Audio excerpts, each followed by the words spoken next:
everyone, Lucy here from the Movement Centre. Today I want to have a chat about squat and squat technique and some of the common mistakes that we see. First thing I want to talk about is maintaining a neutral spine while in the squatting position. So what we do see commonly happening is that as someone is going into that squat position, they'll tend to become quite lordotic, so having that little bit of a ski jump through their back. So what we want to do is make sure we keep that hip to rib connection, keeping that spine nice and neutral, just to take off any unnecessary loading through the back.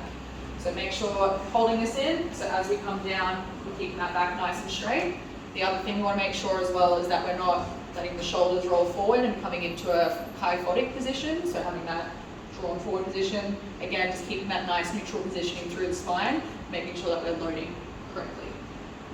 The next thing we're going to talk about is knee tracking within the squat. So a common mistake we see is that when people are going in for a squat, their knees tend to lead in together.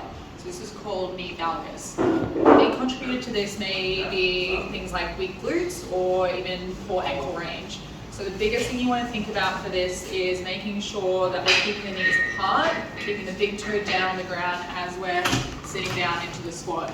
A way we can combat this is glute med strengthening exercises to help with that external rotation, as well as if we have poor ankle range, putting a little weight or a wedge under the heel, just to allow the knees to track in a nice form. This is how you squat. When preparing for the squat, you want to ensure that the bar is positioned across your upper shoulders. So it should be resting across the upper traps and not across the cervical spine, as this can cause unneeded pressure.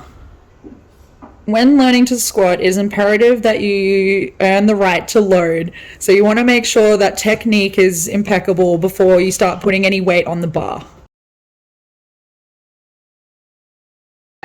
So remember guys, when you're looking to squat, you want to make sure that you've got the fundamentals down pat. If you're unsure of your technique or you need any more assistance, then please have a chat to one of our exercise physiologists.